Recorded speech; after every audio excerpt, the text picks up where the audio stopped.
Hola a todos, un saludo fraterno y la mejor de las bendiciones del cielo de parte de este servidor y de todos los que estamos detrás de este proyecto de Conectados con el Cielo. Gracias nuevamente a usted por su complicidad, por ser parte de esta familia. Estamos creciendo. Hay muchos que estudian el texto bíblico, la lección de escuela sabática con todo este equipo y queremos darle gracias a Dios y darle gracias a usted por confiar en la exposición de la palabra de Dios de este canal. Así que de parte el equipo de producción, de parte de cada uno de los ponentes de la palabra de Dios, queremos darles muchas gracias por acompañarnos. Esta semana hemos estudiado una lección sensacional que a este servidor le costó mucho terminarla por una razón. Es imposible que leas sobre Jesús sin que puedas llorar. Yo siempre he dicho algo. Quien tiene en sus manos el libro de Elena de White, El deseado de todas las gentes, y no llora al leerlo, no lo entendiste. Es impactante descubrir todo lo que Dios hizo en Cristo para beneficio del hombre. El cielo dio todo en Cristo. Dios dio todo en Cristo para nosotros. Pero qué pena, qué tristeza, que la misma palabra dice que a los suyos vino y los suyos no le recibieron. Qué triste, qué tremendo. Y esa es la condición no solamente del mundo hoy en día, esa es la condición de la misma iglesia. Estoy hablando de la iglesia adventista del séptimo día. Decimos que somos de Él, pero lamentablemente no lo hemos recibido todavía. Y corremos un riesgo. Pero de eso hablaremos en su momento. Una palabra de oración para profundizar en este maravilloso estudio de Jesucristo y sus milagros. Amado Dios que está en los cielos, bendecimos su nombre en este momento. Estamos aquí con la alegría de saber más de Jesús. Estamos aquí para adorarlo.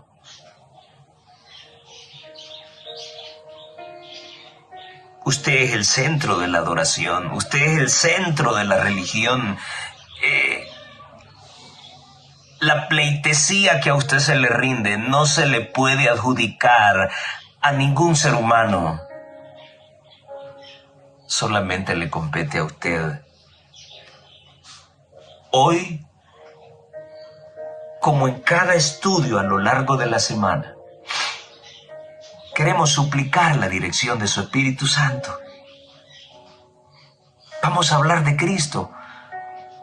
Vamos a hablar de todo lo que hizo para demostrarnos que Él es Dios y que verdaderamente está interesado en nosotros. Impáctenos, impresiónenos,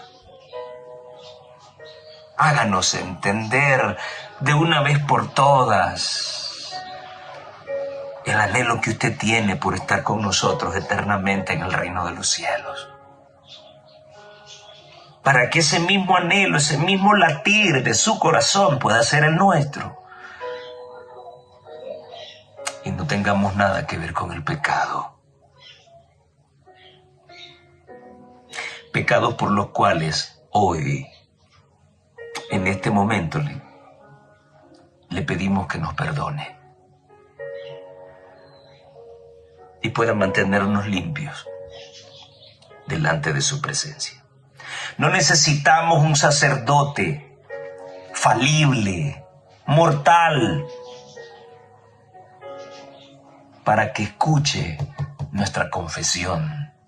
Necesitamos de Cristo, de Jesús, el único sacerdote que hizo su sacrificio una vez y para siempre, y que tiene el poder de perdonarnos, porque es nuestro abogado y nuestro Salvador, en quien oramos en esta hora. Amén y amén. Muy bien. Lección número 5. Milagros. Milagros alrededor del lago. Cuántas cosas ocurrieron alrededor del mar de Galilea. No sé si podrán proyectarse algunas imágenes que preparé para la lección de escuela sabática. Y pues aquí tengo para mostrarles una fotografía del mar de Galilea. Hay historias de personas que dicen que lo que se siente estar ahí es tan especial, y cómo no, ahí caminó nuestro Salvador, ahí caminó el Hijo de Dios, ahí caminó aquel que hizo los mundos. Y ese mar le conoce porque Él creó ese lugar. Y ya vamos a hablar de eso cuando entremos en detalles, en la introducción y en la primera parte, o en la primera lección que vimos esta semana. Prácticamente recibe el nombre de mar, pero en esta segunda fotografía, que es una vista aérea, prácticamente el mar de Galilea era un lago, llamado también mar o lago de Tiberíades y lago de Kinneret, del vocablo hebreo kinor, que significa arpa, y es precisamente que se le da ese nombre al lago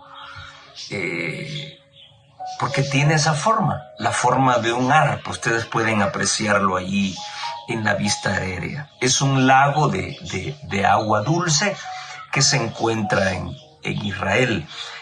Pueden ver ustedes algunos sitios y algunas situaciones, algunos hechos que ocurrieron en la vida de Jesús con las personas y que están registrados en los evangelios. El texto clave para la lección de esta semana lo encontramos en Marcos capítulo 5 y el versículo 19. Estoy utilizando la versión Reina Valera Antigua de 1569. Así que podrán ver quizás algunas tildes donde no deben ir, pero era la forma de escribir en aquella época. Y dice la palabra de Dios: mas Jesús no le permitió, sino le dijo: vete a tu casa, a los tuyos, y cuéntales cuán grandes cosas el Señor ha hecho contigo y cómo ha tenido misericordia de ti. Más adelante vamos a entrar en detalles sobre este emocionante hecho y qué significado tienen esas palabras de Jesús vinculadas con el hombre que fue rescatado de las garras de Satanás y que finalmente fue sanado por Jesús. Quisiera iniciar este estudio con una pregunta. ¿Cuál es la importancia que tiene para nosotros hoy conocer las historias que se desarrollaron en torno al mar de Galilea? Interesante, venimos de analizar cómo Jesús trató de hablarles con parábolas a la gente para que pudiesen entender de una forma sencilla el deseo de Dios para ellos. Ahora Jesús va a usar otra metodología, va a usar milagros. ¿Y cuánto se ha abusado de ese nombre? Milagros, milagros. Recuerdo que en la lección anterior cerramos diciendo de que los milagros no son la base fundamental para decir esta es la religión verdadera, esta es la verdad. No. Jesús hizo tantos milagros en Israel y hasta el día de hoy hay mucha gente que no cree en Jesucristo. Así que los milagros no son la base de la religión, ni son la base para determinar dónde está la verdad. Y digo esto porque hoy en día los movimientos religiosos evangélicos, la Iglesia Católica, ha abusado de esto. Imágenes que lloran, imágenes que sangran,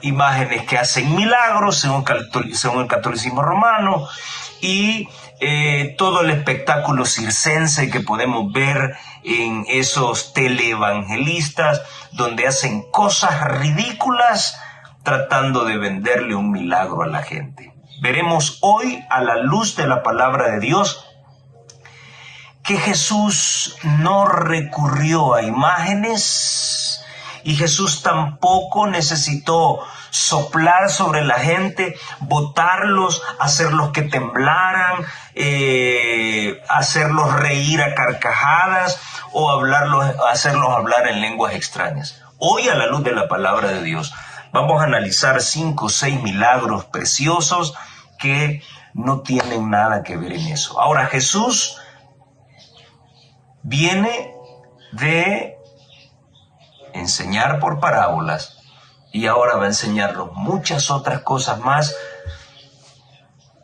a través de los milagros. Pero ¿qué importancia tiene conocer todas estas cosas desarrolladas alrededor? Unas ocurrieron dentro del mar de Galilea, otras se desarrollaron alrededor. ¿Qué importancia tiene? En mis notas escribí lo siguiente para ti. El que calmó la tempestad es el mismo Jesús que tiene el poder para poner calma a tus tempestades personales. Aquel que expulsó demonios y restauró la vida de los poseídos es el mismo Jesús que puede protegerte a ti y a los tuyos del poder del mal y restaurar todas las cosas. El que pudo sanar con sus vestidos es el mismo Jesús que puede sanar tu enfermedad solo con creerlo. Aquel que resucitó a una pequeña niña es el mismo Jesús que puede resucitar a tus amados en el día de su venida. Que predicó a su propio pueblo es el mismo Jesús que te habla hoy a través de su palabra escrita. Aquel que envió a sus discípulos a evangelizar al mundo es el mismo Jesús que te envía a ti hoy para continuar esa obra evangelizadora. El que alimentó a 5,000 con pocos panes y peces es el mismo Jesús que puede sostener el sustento de tu familia todos los días, aunque no haya nada. Aquel que caminó en las aguas es el mismo Jesús quien te dice que si confías en Él, todo es posible. Aquel que fue grande para hacer estas cosas es el mismo Jesús que vino por ti para abrirte la puerta de la salvación, para que donde Él está, tú también puedas estar por una eternidad a su lado, porque Él es el Hijo de Dios. Y podríamos seguir escribiendo una enorme cantidad de cosas que nos demuestran razones poderosas por las cuales es importante que hoy en pleno siglo XXI sigamos estudiando los hechos de la vida de Jesús. Porque tú y yo pasamos por momentos difíciles, donde necesitamos más de un abrazo, más de una palmada en el hombro. Necesitamos suelo firme para pararnos. Y Jesús tiene el poder para hacer eso. Dice la mensajera del Señor en el libro El Camino a Cristo, la página 14 a la 16. Cristo debía identificarse con los intereses y las necesidades de la humanidad. ¡Qué contraste, oh! Los televangelistas hacen milagros, pero no quieren entrar en una identificación con las necesidades de sus feligreses, sino una identificación con su bolsillo. Tremendo eso. Jesús debía identificarse con los intereses y las necesidades de la humanidad. El que era uno con Dios se vinculó con los hijos de los hombres mediante lazos que jamás serán quebrantados. Y recuerdo que este mismo libro dice, podrá quebrantarse todo lazo humano. El padre olvidarse de sus hijos, la madre olvidarse de sus hijos. Pero Dios nunca se olvidará de ti. ¡Qué maravilloso! Dios envió a Cristo para establecer lazos inquebrantables contigo. Jesús no se avergüenza de llamarlos sus hermanos, según Hebreos 2:11. Él, Jesús, es nuestro sacrificio, es nuestro abogado, nuestro hermano, que lleva nuestra forma humana delante del trono del Padre. Y por las edades eternas será uno con la raza a la cual redimió. Es el Hijo del Hombre. Y todo esto para que el hombre fuese levantado de la ruina y degradación del pecado, para que reflejase el amor de Dios y compartiese el gozo de la santidad. Pero ¿cómo es posible que algunos enseñan que no se puede vivir sin pecado en esta tierra? Si Jesús vino a enseñarnos el gozo de la santidad para vivirlo aquí, no hasta que Él venga por segunda vez.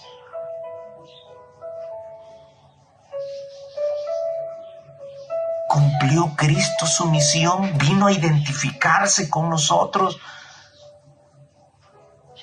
Amigo, amiga, hermano, hermana, no es Él el que rompe el lazo, somos nosotros. El problema está en nosotros, y lo he dicho tantas veces en este canal. El problema está en nosotros.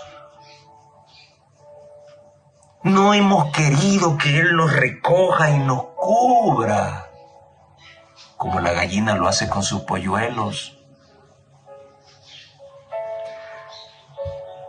Nos hemos conformado a vivir con migajas nuestra vida cristiana. Y Él quiere darnos más. Pero el problema no es Él. El problema seguimos siendo nosotros.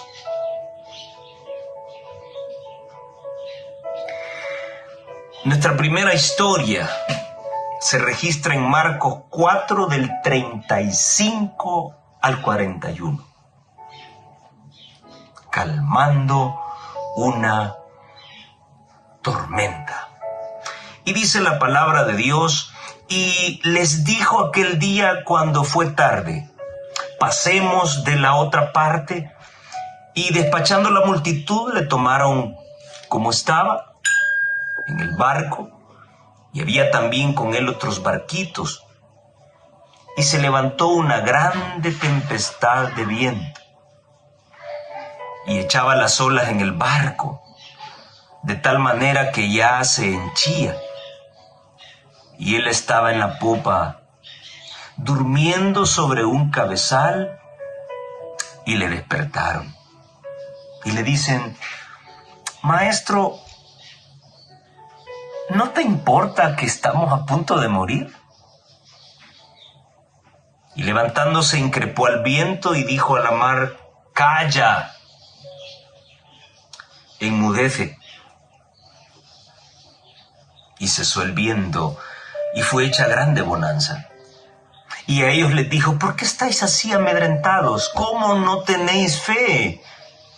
y temieron con gran temor y decían el uno al otro: ¿quién es este que aún el viento y la mar le obedecen?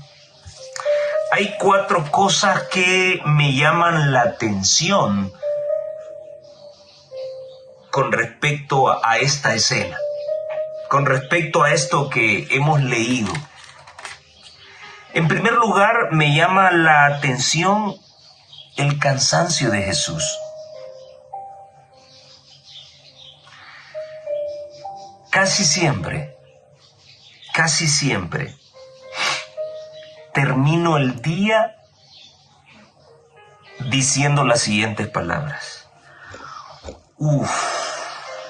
hoy fue un día tremendo. Le he resuelto la vida a medio mundo, que no he tenido tiempo para mí. Pero inmediatamente se me viene a la mente Jesús y cobro aliento. Jesús no tenía tiempo para él.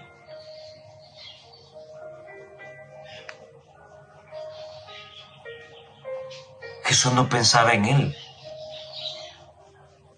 A veces la mayor parte del tiempo terminaba el día y no comía. Terminaba el día y no descansaba.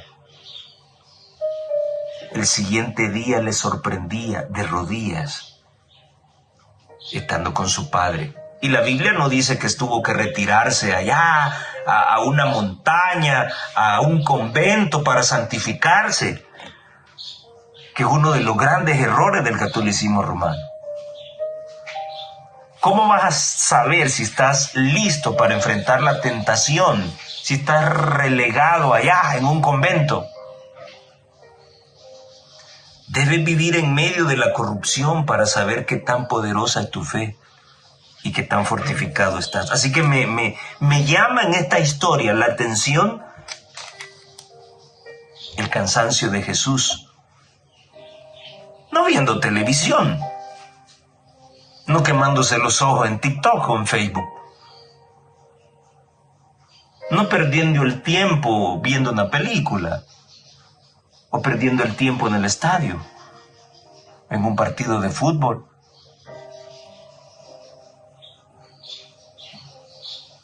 Está entregándose a la gente, identificándose con las necesidades de la gente, estableciendo lazos irrompibles con la gente. Y ahora está tan cansado. Me llama la atención que frente a la tempestad, cada uno de los discípulos velaron por su propia seguridad, olvidándose unos de otros. Y hasta se olvidaron de Cristo. ¿No es ese el efecto que tienen los problemas y el trabajo en nuestra vida? Nos olvidamos de nuestros compañeros. Nos olvidamos de nuestras familias. Y nos olvidamos de Dios, de nuestra devoción personal, de la lectura de la palabra, de esos momentos de oración con Dios. Cuando se levanta la tempestad. Me llamó la atención que frente a los esfuerzos humanos para vencer la tempestad, dejaron por último a Jesús. Cuando ya no tenían fuerza, se acordaron de Jesús. Cuando Él debería ser el primero en conocer tu problema, tu debilidad, mi problema, mi debilidad. Pero no, siempre es el compadre, la comadre, el amigo, la amiga. El último en enterarse sobre lo que nos ocurre es el Señor. Siempre recurrimos a gente que no puede darnos una ayuda completa a nuestro problema. Y dejamos a un lado a aquel que tiene el poder para resolverlo. Que así somos, ¿no? Contradictorios. Y la otra cosa que me llamó la atención es que esa barca representa tu vida y la mía. Y el mar es la vida. Sí. No todas las veces se levantan olas del mismo tamaño. No todas las veces el mar está picado. Y en muchas o muy pocas ocasiones el mar está tranquilo. No siempre hay grandes tormentas. Pero el mar representa la vida. Y la barca representa tu vida primordialmente. Si alguien te ha dicho que teniendo a Dios en el corazón no vendrán problemas, te ha mentido, te ha engañado.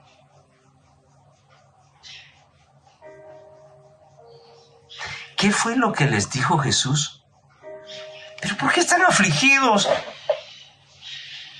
Si aquí voy yo, ¿que todavía no saben quién soy yo? ¿Por qué les ha faltado la fe? ¿Para qué sirven los problemas y las dificultades? Para fortalecer nuestra fe. Así que si alguien te ha dicho que porque eres cristiano jamás tendrás problemas, te ha engañado. Si la barca representa tu vida, Jesús iba en esa barca. Jesús está dentro del corazón y había una tempestad. Dios quiere comprobar hacia quién corres cuando tienes problemas. Dios quiere comprobar en dónde está tu seguridad. Si está en la fragilidad humana o está en el Dios Todopoderoso. ¿Me entiendes? Qué linda historia esta.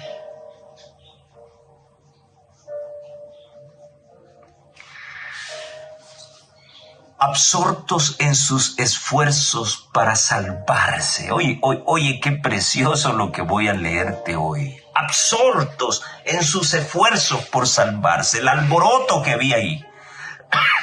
Los discípulos habían olvidado de que Jesús estaba a bordo.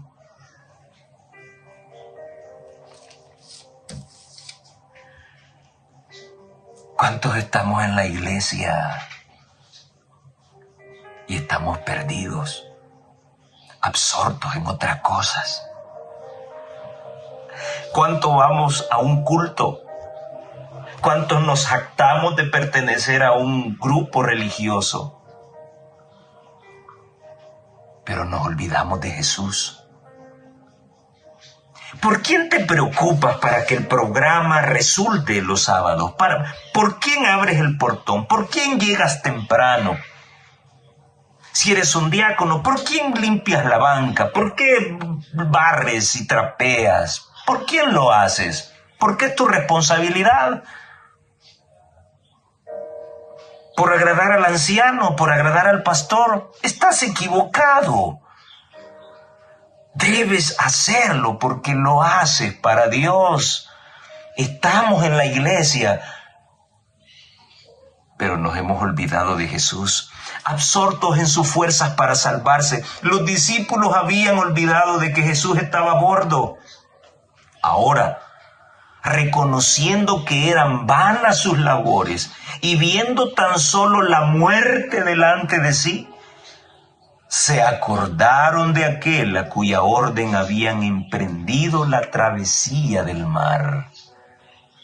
En Jesús se hallaba su única esperanza y hasta el día de hoy sigue siendo lo mismo. En Jesús está tu única esperanza y la mía. No hay nadie más.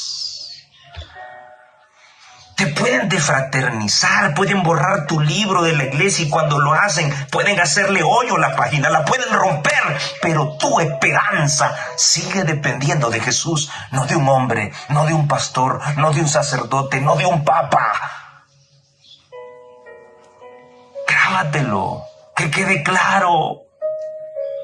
No depende de una familia. Hasta que la familia fulana de tal deje de ir a la iglesia, yo voy a ir. Tú no te debes a un humano. tu esperanza, tu única esperanza, se halla en Jesús. Y ella sigue diciendo, de repente, el fulgor de un rayo rasgó las tinieblas. En medio de aquella enorme tempestad, un rayo tronó.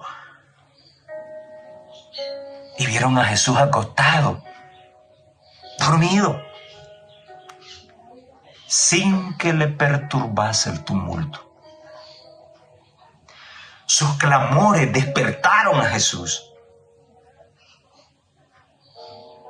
Pero al iluminarle el resplandor del rayo, vieron la paz del cielo reflejada en su rostro. Leyeron en su mirada un amor abnegado y tierno, y sus corazones se volvieron a él para exclamar, Señor, sálvanos, que perecemos. Nunca dio un alma expresión a este clamor sin que fuese oído. ¿Oíste esto que acabo de leer? Es que yo a veces siento que Dios no me escucha, decimos, cuando estamos en la cima de la tempestad. Cuando la muerte es segura. Cuando tu barca es seguro que va a estrellarse contra las rocas. Sale ese grito agónico de nuestro corazón. Es que yo siento que Jesús no me escucha. Maestro, sálvanos, que perecemos. Nunca dio un alma expresión a este clamor sin que fuese oído.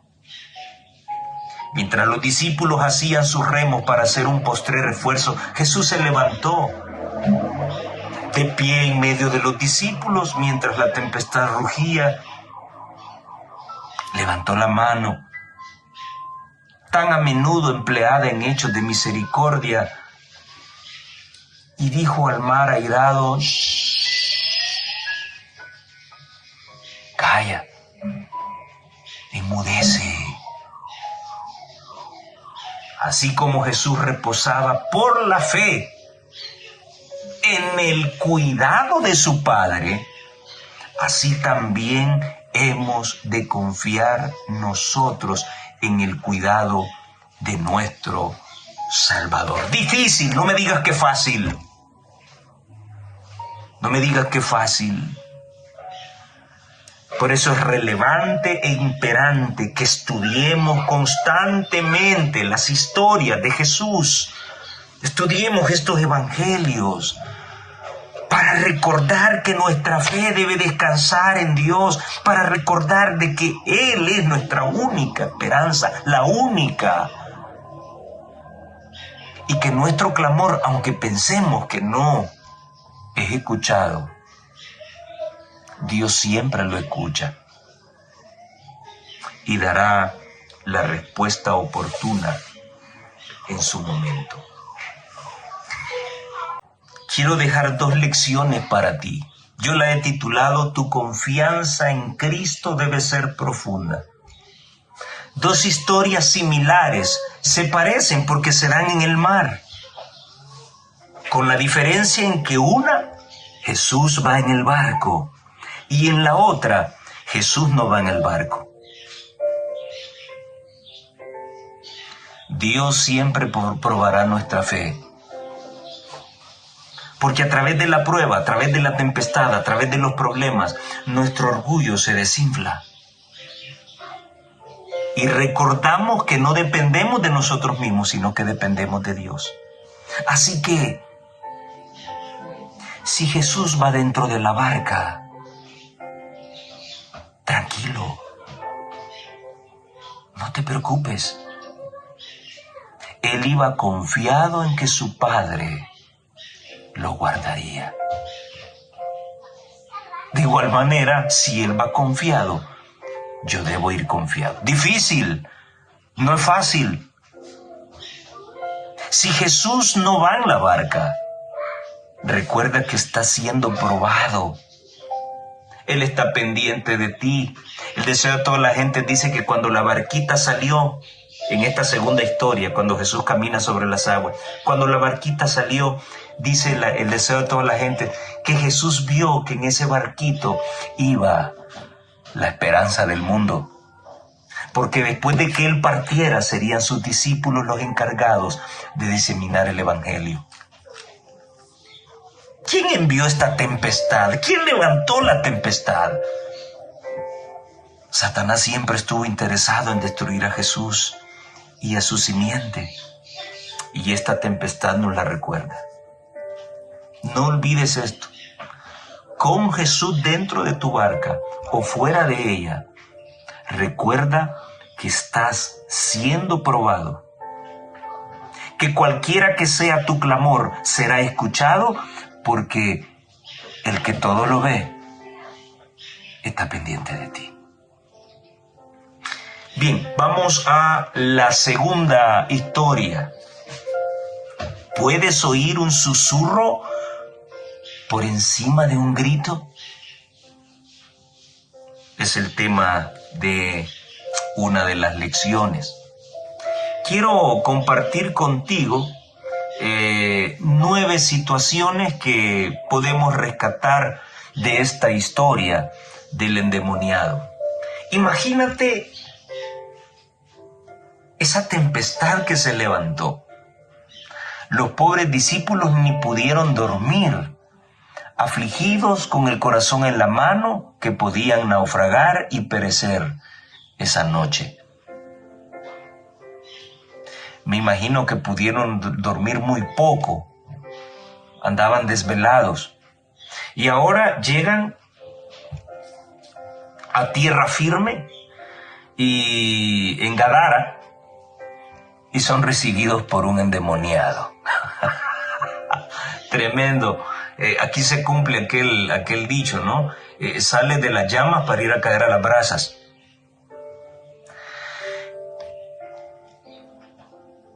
Nueve cosas que rescatar. Luego de pasar una noche terrible en el mar, desembarcan en Gadara, donde son recibidos por un endemoniado que sale del cementerio. Podemos imaginar que los discípulos huyeron frente a aquella escena. ¿Y cómo está seguro usted de eso? Bueno, si se olvidaron de Jesús frente a la tempestad, si venían de tenerle miedo esas tremendas olas y se olvidaron de Jesús, ahora, ¿cómo te imaginas ver ese endemoniado venir todo rayado, herido, mechudo, abalanzándose hacia ellos?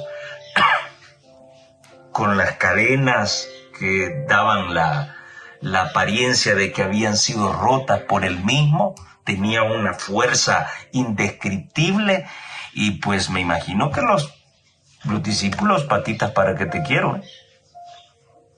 Segundo aspecto, aquel endemoniado era poderoso, podía romper cadenas y grillos, lo que lo volvía aún mucho más peligroso.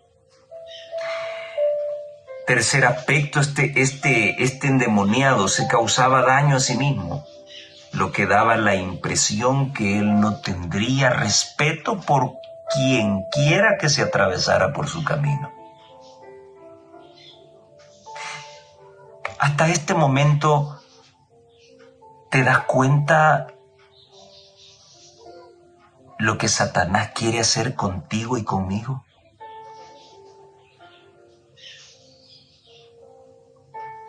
Es Satanás quien quiere destruirte, no es Dios. Es Satanás quien mata a tus seres queridos, no es Dios. A veces lo que Dios hace es permitir que las cosas sucedan para que tu familiar alcance descanso. ¿Perdiste un familiar por una larga enfermedad? ¿En un accidente? Es Satanás quien provoca eso, no es Dios.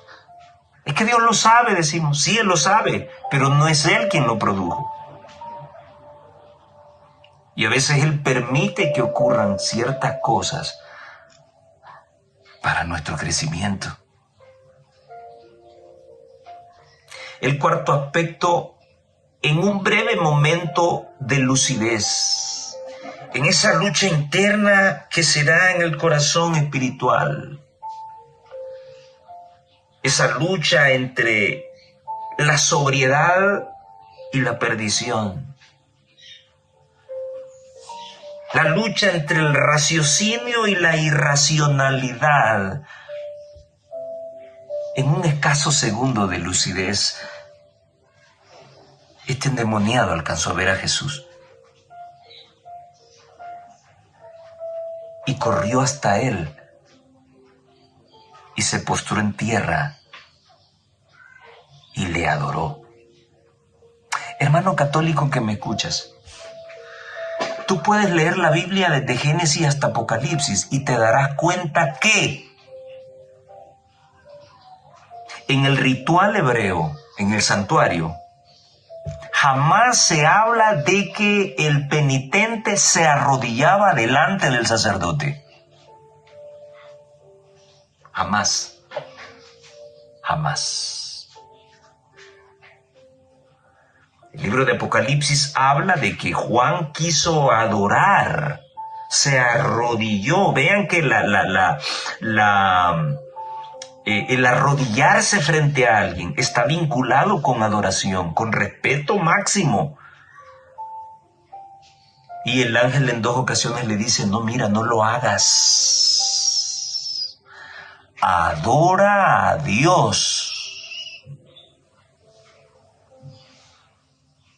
Estos demonios sabían que estaban frente a alguien que podía destruirlos. Y aquel hombre se postra en tierra y adora a Jesús.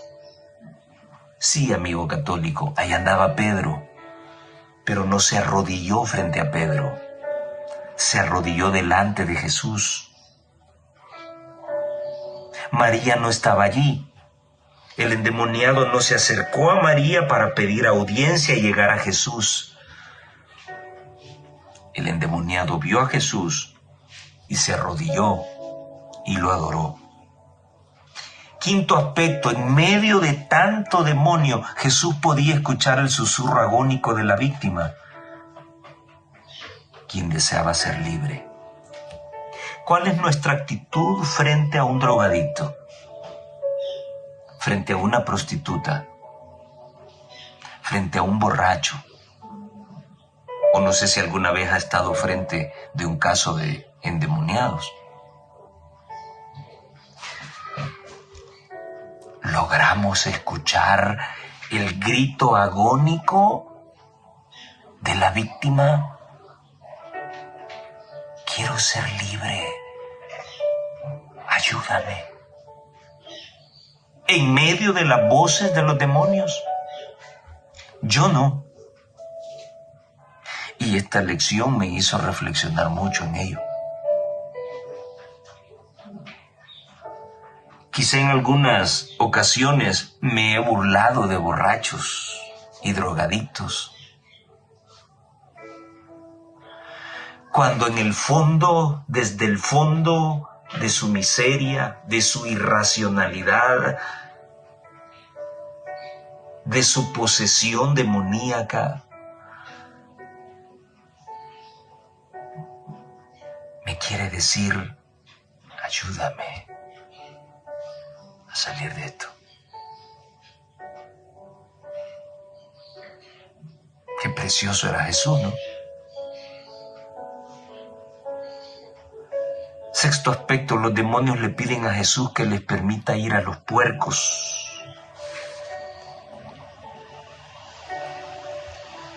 El endemoniado viene del cementerio, un lugar inmundo, porque lo que hay allí es corrupción. Hay cuerpos pudriéndose. Ahora los demonios le piden a Jesús ir a los cerdos. Animal inmundo, considerado en aquella época y lo sigue considerándose hoy en día. ¿Por qué? Dios es muy sabio. Cuando el pecado entró al mundo, el cerdito se convirtió en el reciclador del medio ambiente. El cerdito se alimenta de heces. y todos esos parásitos que pueden llevar esas heces y eso se pegan en su carne. Y eso se te transmite a ti si consumes esos productos, aunque se hable de ultrapasteurización y sanitización. Así que el mismo demonio lo sabe y dice, mira, nosotros queremos entrar ahí. Yo me llamo Legión porque somos un montón y queremos entrar en esos cerdos. Así que el Señor le permite entrar a los cuerpos, a los cuerpos de los cerdos, y como séptimo aspecto, al entrar en los cuerpos de los cerdos, aquel hato se desembocó hacia el mar, y esto de alguna manera produjo una pérdida económica en los dueños de esos cerdos. Y el diablo llevó a eso, a que se fijaran en la pérdida económica, no en el mensaje que Jesús estaba dando a través de este hecho. Punto número 8. La gente se maravilló al ver a este hombre endemoniado ya cambiadito, bañadito, peinadito, rasuradito, olorosito. Tranquilo.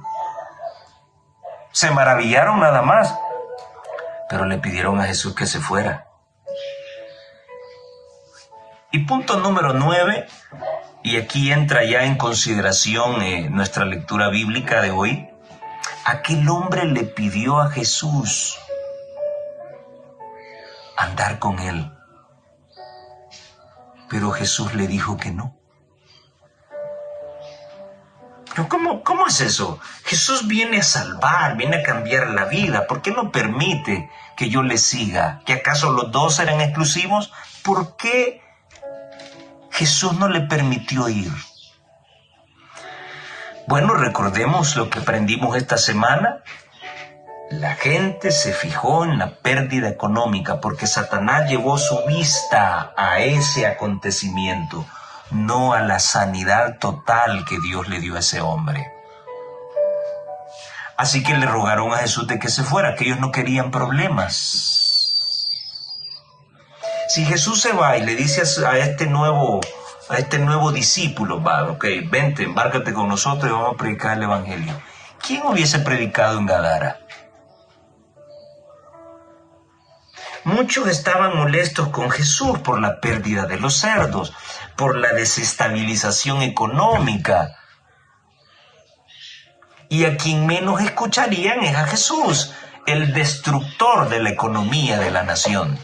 Así que era menester que aquel hombre oriundo de esa zona se quedara en esa zona y a través de su testimonio pudiese predicar acerca de Jesús. A Jesús no lo iban a escuchar, pero a él sí. ¿Y qué sentías cuando estabas poseído? ¿No sentías frío? ¿No sentías hambre? ¿No te dolía cuando te hacías daño? ¿Qué sentías adentro? ¿Qué sentiste cuando ese hombre llamado Jesús te sanó?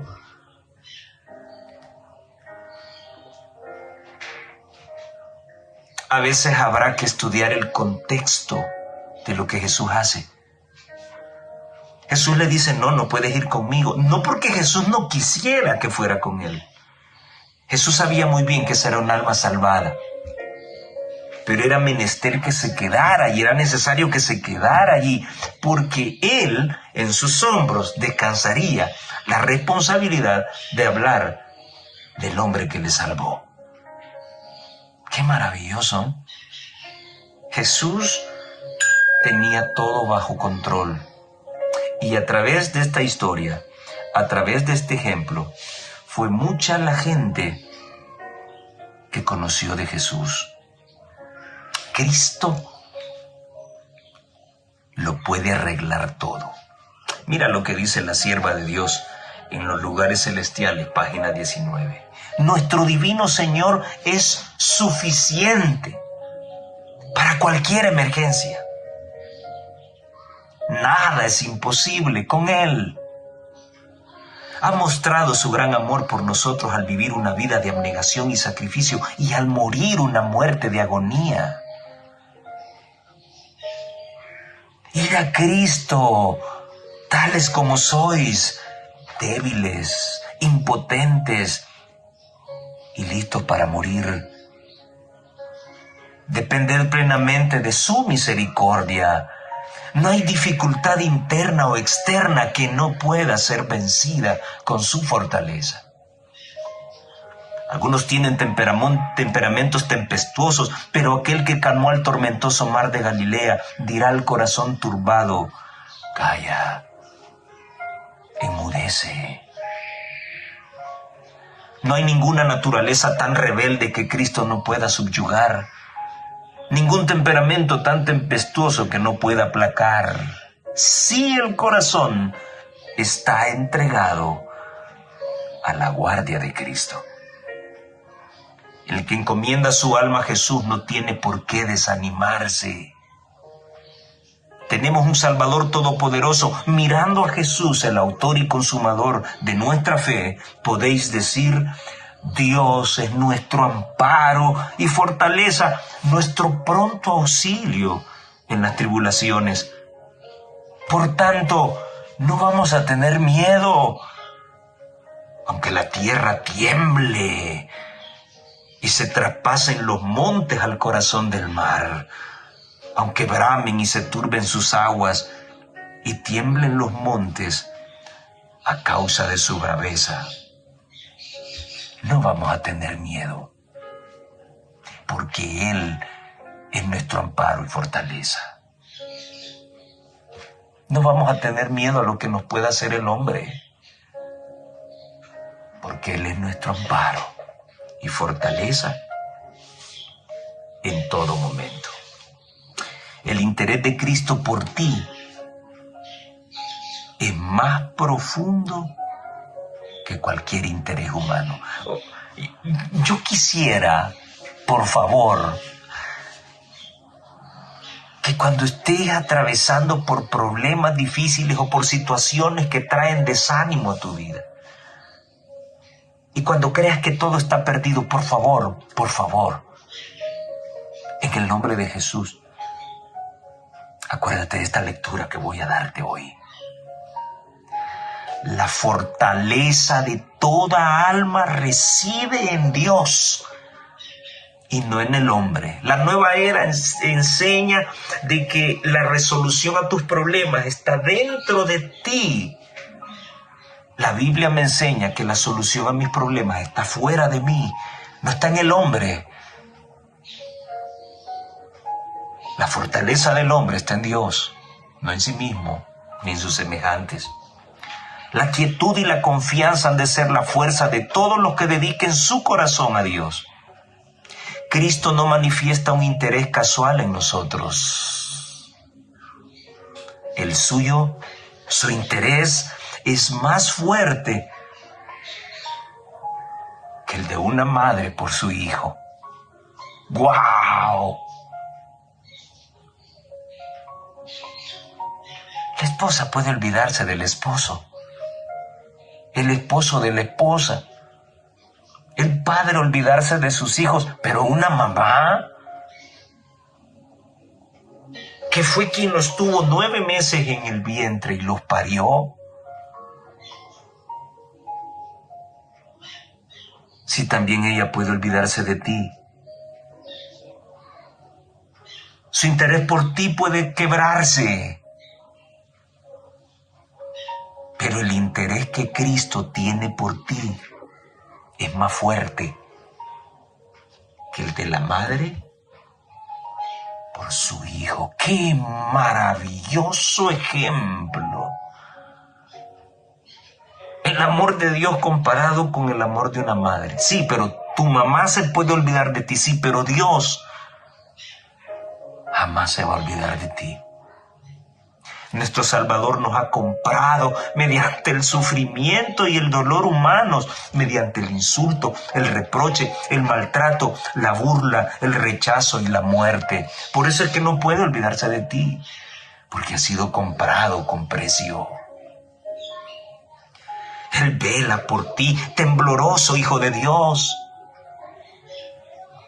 Él te asegurará bajo su protección. Nuestra debilidad de la naturaleza humana no impedirá nuestro acceso al Padre Celestial, porque Él, Cristo, murió para interceder por nosotros.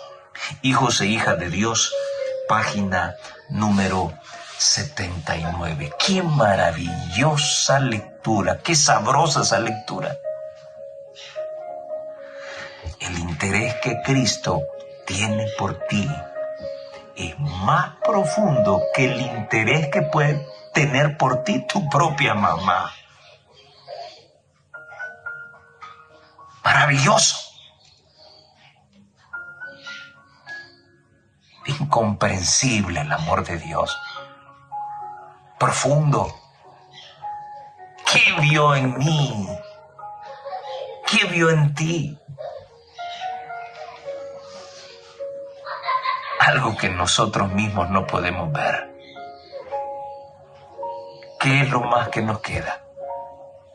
Aceptarlo. Confiar.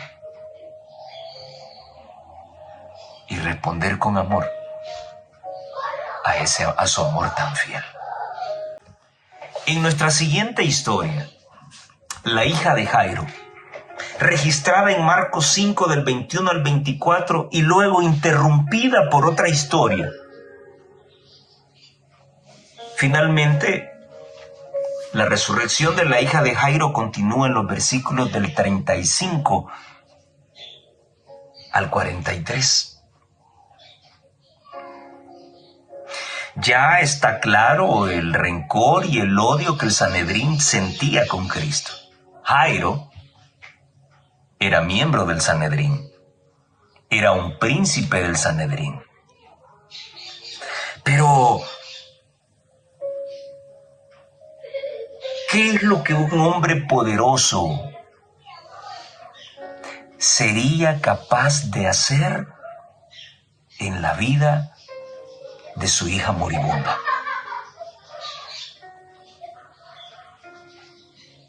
¿Hasta dónde un hombre poderoso es capaz de humillarse porque la vida de su hija sea restablecida? Y pasando otra vez Jesús en un barco a la otra parte, se juntó a él con gran compañía y estaba junto a la mar. Y vino uno de los príncipes de la sinagoga llamado Jairo, y luego que le vio,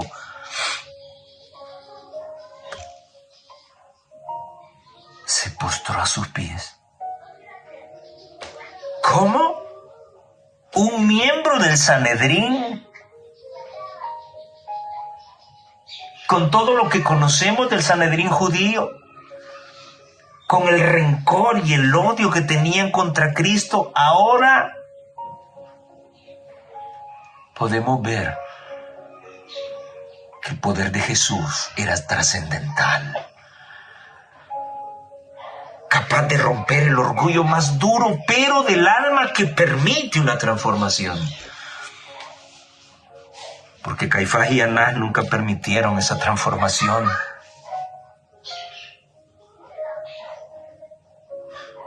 Se postró a sus pies y le rogaba mucho, diciendo: mi hija está a la muerte. Ven. Yo estoy seguro que si tú posas tu mano sobre ella, vivirá. Muchos le seguían y Jesús decidió ir a la casa de Jairo. Deseo de toda la gente, página 310. Jesús permaneció a orillas del mar por un tiempo, del mar de Galilea, enseñando y sanando. Y luego se dirigió a la casa de Leví Mateo para encontrarse con los publicanos en su fiesta. Allí le encontró Jairo, príncipe de la sinagoga. Este anciano de los judíos vino a Jesús con gran angustia y se arrojó a sus pies, exclamando: mi hija está muriendo. Ven y pondrás las manos sobre ella para que sea salva y vivirá. Jesús se encaminó inmediatamente con el príncipe hacia su casa. Aunque los discípulos habían visto tantas de sus obras de misericordia, se sorprendieron al verle acceder a la súplica del altivo rabino.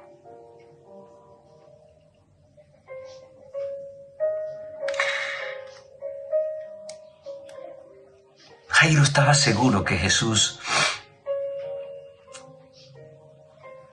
podía resucitar a su hija o darle la sanidad.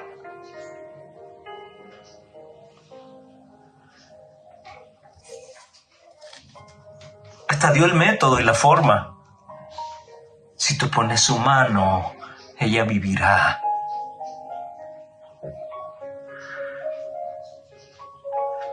Pero las cosas no salieron como habían sido planeadas.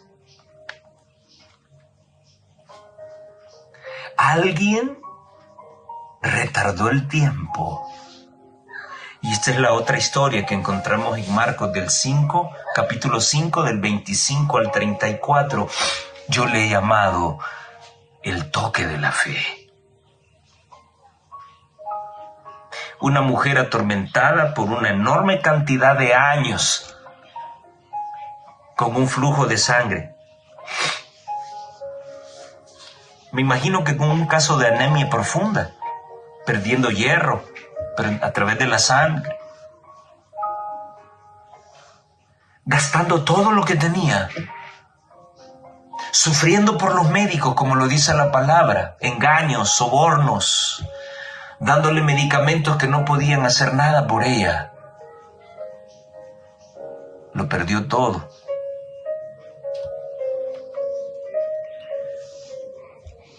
Y escuchó hablar de Jesús. Y decidió emprender su travesía para encontrarse con el Maestro. Pero así como ella, sin saberlo, estaba entorpeciendo el milagro que Jairo quería, aquella enorme multitud que iba con él y lo apretujaban, estaba interrumpiendo el milagro que ella buscaba. Era difícil acercarse al Maestro. Pero aunque ella no había tenido un contacto personal con él, ella había escuchado que la gente sanaba solo con tocar su vestidura. Cuidado, ¿eh? No era la vestimenta quien tenía el poder para sanar. Era la persona, el personaje que la usaba. Por eso es que el arca del pacto, el arca del testimonio, no fue encontrada nunca. Porque estaría siendo adorada como reliquia. Y para esto el catolicismo romano es especial. Por eso no se encontraron mantos. Porque de seguro estaría en una vitrina y la gente haría largas procesiones para adorarlo.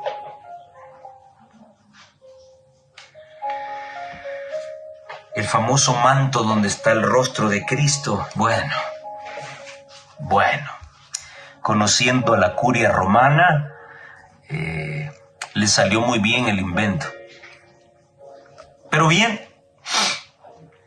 dice el Ministerio de Curación, página 38 y 39, al abrirse paso por entre el gentío, llegó el Salvador cerca de donde estaba la mujer enferma.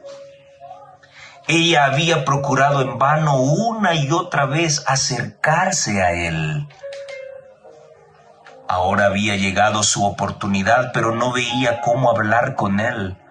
No quería detener su lento avance, pero había oído decir que con solo tocar su vestidura se obtenía curación, y temerosa de perder su única oportunidad, de alivio, se adelantó.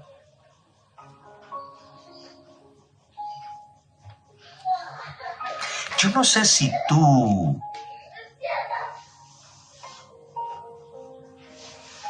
empatizas con cada una de estas historias. No sé si te vinculas con el endemoniado.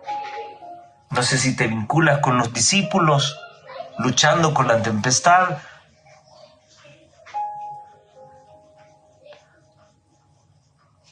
No sé si te vinculas con Jairo y su esposa, sufriendo porque su hija de 12 años está perdiendo la vida. No sé si tu experiencia es la de esta mujer con una larga enfermedad. Puede ser un cáncer en tu vida. Puede ser una situación difícil.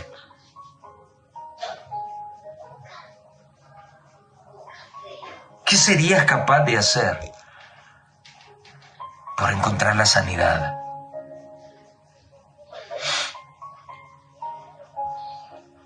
Hay una lucha interna en el corazón. ¿Voy o no voy? ¿Le hablo o no le hablo? Si le hablo, ¿qué dirá? ¿Me hará caso? ¿Me va a recibir? ¿Me dirá no tengo tiempo? Hace un momento te leí que ningún clamor es olvidado por Cristo.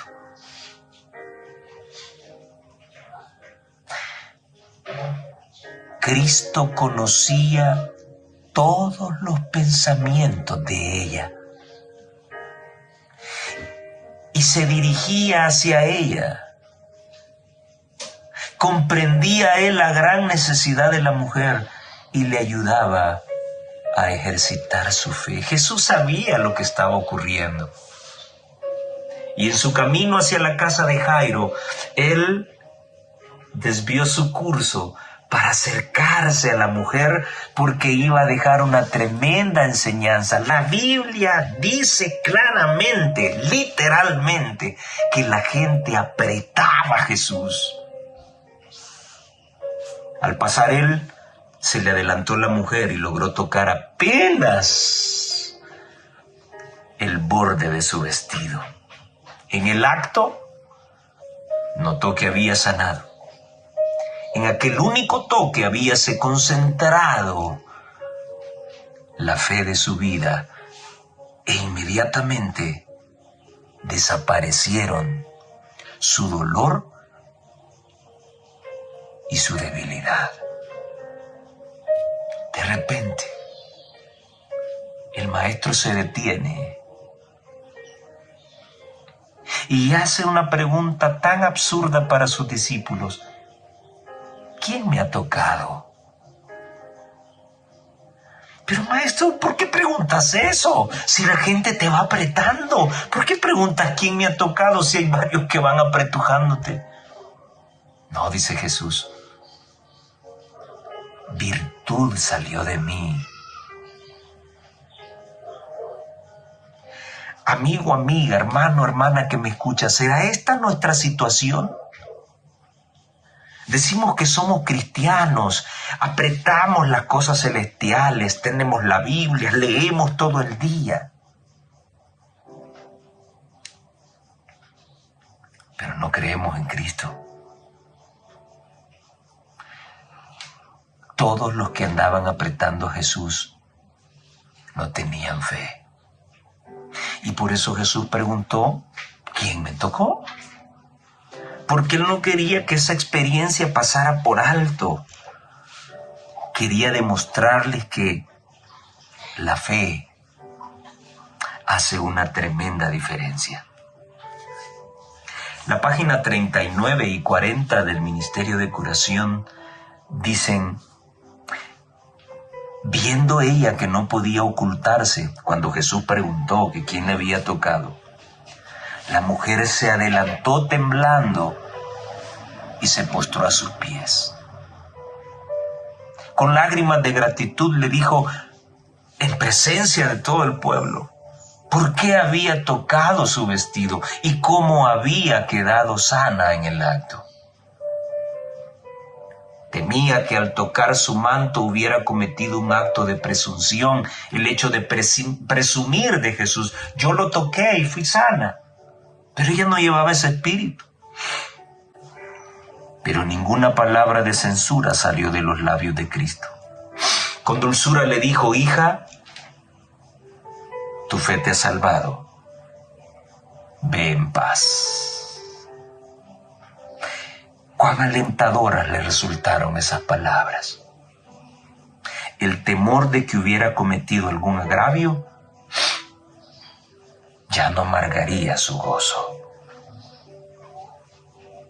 Qué impresionante historia.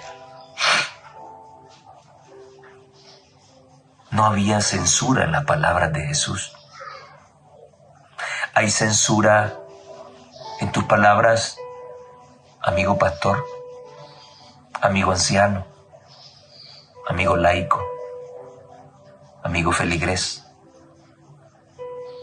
¿Hay palabras de censura en tus labios cuando estás frente del pecado, frente de la enfermedad, frente de la necesidad? Aprendamos del buen maestro. Ninguna censura salió de su boca. En medio de aquella enseñanza, en medio de aquella historia terminada con gozo, alguien de la casa de Jairo aparece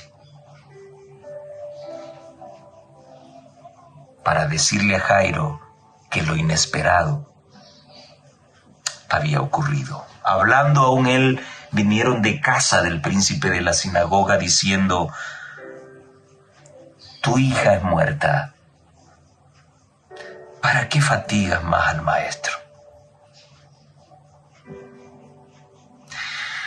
Jairo, cabizbajo, se acerca a Jesús y me imagino que le dice: maestro,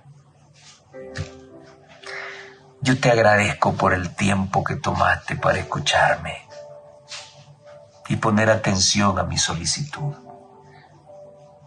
Mi hija ha fallecido, pero nunca olvidaré lo que estabas dispuesto a hacer por mí. Mas luego Jesús, dice el versículo 36, oyendo esta razón que se decía, dijo al príncipe de la sinagoga: y también te lo dice a ti hoy, no temas, solo cree. No temas, solo cree. Y se llevó a Pedro, a Jacobo y a Juan.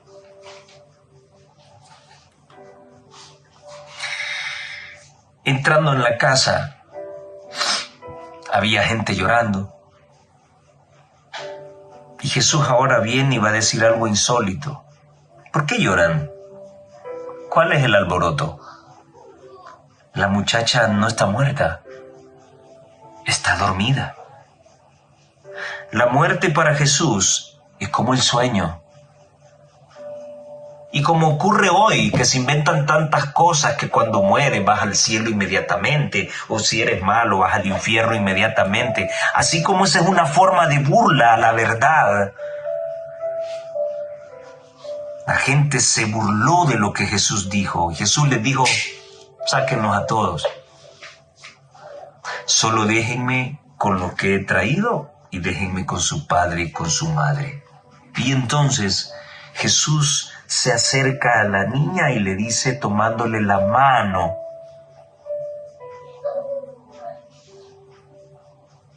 niña, a ti te digo, levántate. No le dijo baja del cielo. No le dijo a Jairo y a su esposa: pero mira, ¿para qué quieres que la resucite? Se va a volver a enfermar algún día. Yo ya no voy a estar aquí y se va a volver a morir. ¿Por qué no la dejas tranquila si ella está en la presencia de mi Padre allá en los cielos, disfrutando de los ángeles? Así como enseña el catolicismo romano y así como las iglesias evangélicas se han equivocado malinterpretando la palabra de Dios.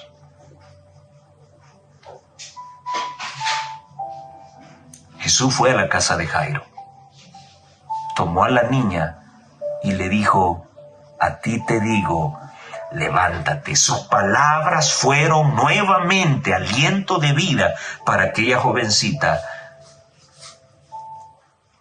y resucitó. Y le dijo a la gente que le dieran de comer. Increíble. ¿Sí? Ese es el Cristo al que debemos amar.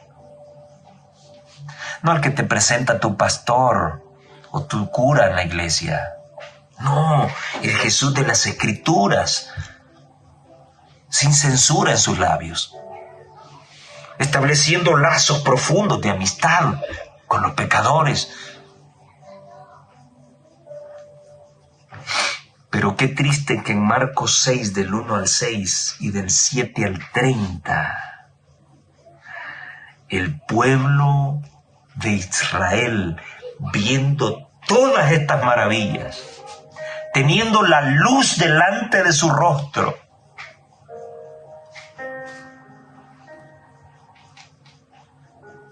rechazaron a Jesús. Increíble. Las palabras de Jesús a sus oyentes en la sinagoga llegaron a la raíz de su justicia propia, haciéndoles sentir la amarga verdad de que se habían apartado de Dios y habían perdido su derecho a ser su pueblo. Cada palabra cortaba como un cuchillo mientras Jesús les presentaba su verdadera condición.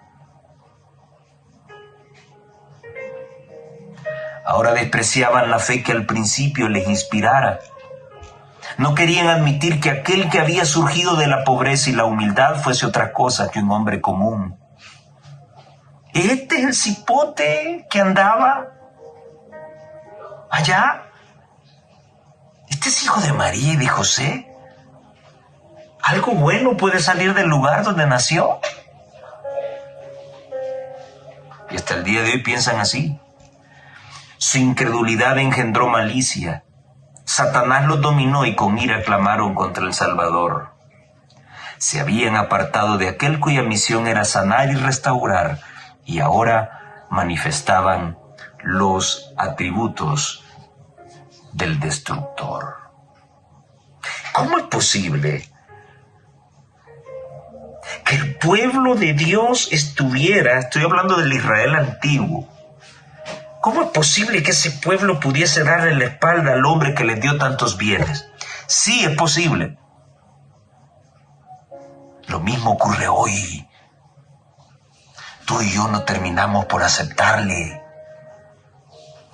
las costumbres. Lo que yo digo se debe hacer así. Y que la tradición, eso está haciendo pedazos nuestra relación con Dios. El pastor dice, el cura dice.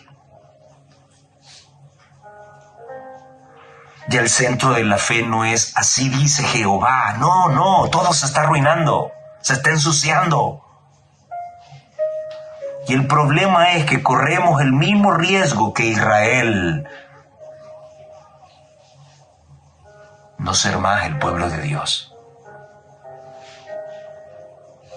Piénsalo. Y en la última historia, Jesús, el conquistador, ese como yo le he puesto, Marcos 6 del 30 al 52. Muchos, al ver los milagros que Jesús hizo, comenzaron a confundir las cosas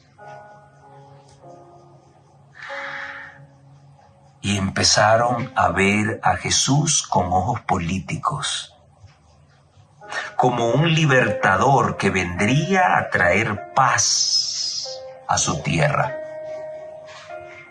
que quitaría de sus hombros el yugo romano, cuando él muchas veces les dijo que su reino no era de este mundo. Y su chasco fue tan grande, cuando aquel que era el candidato por el Partido Popular para ser alzado como un rey, estaba muriendo en una cruz. ¿Te estás llevando algún chasco con Cristo hoy, en pleno siglo XXI? Si así es, no estás leyendo la Escritura como debe ser. No estás orando como debe ser. Jesús no es un banco a quien vas a pedirle casas, carros, fortuna, negocios, vehículos. Su reino no es de este mundo. Por lo tanto, el reino al que yo aspiro tampoco es de este mundo. Se encuentra ahí arriba.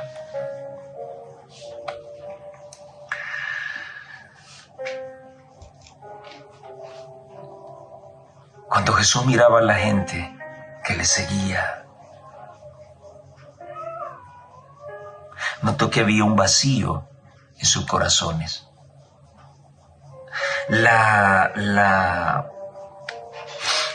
El autor de la lección, me gusta la frase que, bueno, claro, la sacó de la Biblia, donde Jesús nota que este pueblo, Él los vio como ovejitas, sin pastor. Maestro, la gente tiene horas de estar acá y hay que regresarlos, no tienen para comer.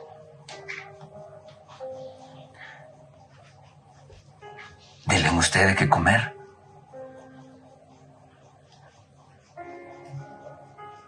Pero ¿cómo vamos a hacerlo? Oigan este relato maravilloso, que también está en el deseo de todas las gentes. Cuando se nos presente la pregunta, ¿de dónde compraremos pan para que estos coman? No demos la respuesta incrédula, dice la sierva de Dios. Cuando los discípulos oyeron la indicación del Salvador, dadles vosotros de comer, se les presentaron todas las dificultades. Preguntaron, ¿iremos por las aldeas a comprar pan? Así también ahora la gente está privada del pan de vida.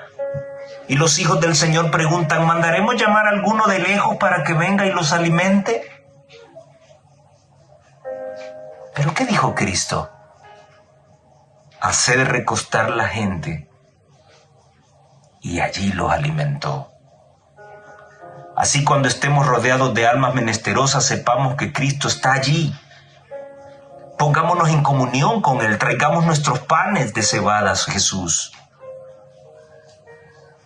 Los medios de los cuales disponemos no parecerán tal vez suficientes para la obra. Sí, porque nunca hay pisto, porque se invierte mal, se invierte en lujos. Pero si queremos avanzar con fe creyendo en el poder de Dios que basta para todo, se nos presentarán abundantes recursos.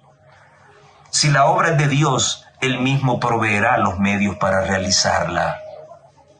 Él recompensará al que confíe sencilla y honradamente en Él.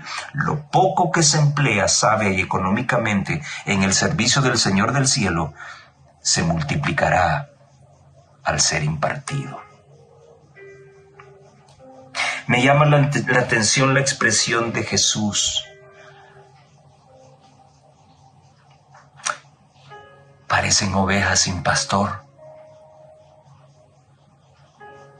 Amigos pastores, administradores de este pueblo adventista, ¿ustedes creen que el pueblo no puede decir hoy: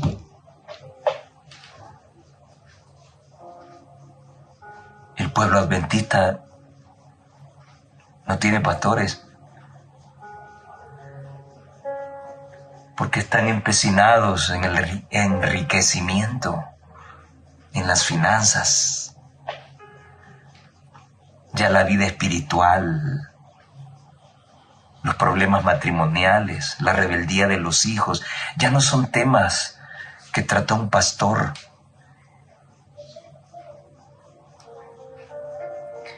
Ahora solo almas, porque cada alma se convertirá tarde o temprano en un financista de la iglesia. ¿Será que el pueblo adventista está sin pastor? Pero no desmayemos, hermanos. El buen pastor está pendiente de su pueblo y puede hacer un milagro nuevamente en tu vida y en la mía con un par de panes y un par de peces. Ah, queridos amigos y hermanos, qué precioso es Jesús. ¿Cuál es el mensaje con el que quiero que te quedes?